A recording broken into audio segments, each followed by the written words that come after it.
تو قرآن کے نزول کے یہ دو مراحل ہیں. یہ پورا قرآن لیلۃ القدر یا لیلۃ المبارکہ، یہ دو الفاظ قرآن میں آئے ہیں. انا انزلناہ فی لیلۃ القدر، انا انزلناہ فی لیلۃ مبارکہ. وہ جو لیلۃ القدر تھی وہ رمضان مبارک کے آخری عشرے کی کوئی رات ہے جسے کہ چھپایا گیا ہے تاکہ لوگ محنت کریں، تلاش کریں. لیکن اس رات کو پورا قرآن لوح محفوظ میں، اب یہ بھی تین الفاظ قرآن میں آئے، کتاب مکنون، ام الکتاب اور لوح محفوظ، یہ تین الفاظ آئے. اصل قرآن وہاں لوح محفوظ میں ہے. وہ قرآن اتار دیا گیا سمائے دنیا تک، پہلا جو آسمان ہے ہمارا یہاں تک اتار دیا گیا. یہ دفعتاً واحدتاً ہوا ہے، ایک دم ہوا ہے. لہذا رمضان کے لیے آیا شہر رمضان الذی انزل فیہ القرآن، یہ باب افعال سے ہے. انا انزلناہ فی لیلۃ القدر، باب افعال ہے، ہم نے اتارا اس کو لیلۃ القدر میں. انا انزلناہ فی لیلۃ مبارکۃ، ہم نے اتارا اسے ایک مبارک رات میں. تو یہاں آپ نے دیکھا تینوں جگہ پر یہ آیا ہے انزال کا صیغہ باب افعال سے. جب حضور پر آیا فَإِنَّهُ نَزَّلَهُ عَلَىٰ قَلْبِكَ، یہ تنزیل ہوئی ہے.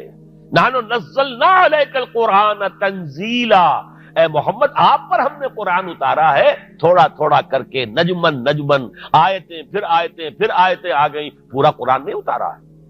تو یہ تنزیل جو ہے حضور پر ہوئی ہے ہمارے حساب سے 22 برس میں، 610 عیسوی میں شروع ہوا اور 632 عیسوی میں حضور کا انتقال ہو گیا.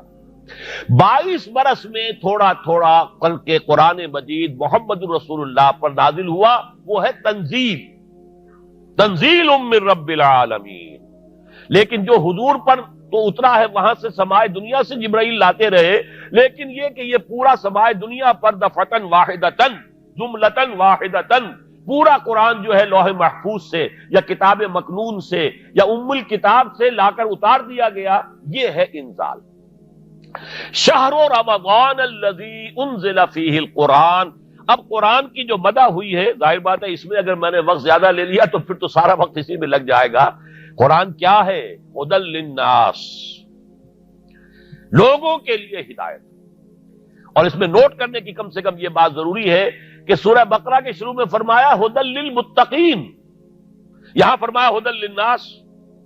اب کوئی اگر دیانند سرسوتی کتاب لکھ رہا ہو اور 14ویں باب میں قرآن پر تنقید کر رہا ہو، کہتے ہیں تضاد آ گیا. کہیں کہتے ہیں کہ یہ تمام لوگوں کے لیے ہدایت ہے، کہیں کہتے ہیں متقین کے لیے ہدایت ہے.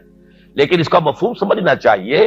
قرآن اپنی جگہ پر ہدی للناس ہے، تمام انسانوں کے لیے ہدایت، ہر دور کے انسانوں کے لیے ہدایت ہے، مکمل ہدایت. آج کا بڑے سے بڑا فلسفی، اور اگر ابھی دنیا کی عمر ہے 1000 برس تو اور 1000 برس بعد کے بعد کا بھی جو بڑے سے بڑا فلسفی ہوگا اس کے لیے بھی ہدایت قرآن میں ہے.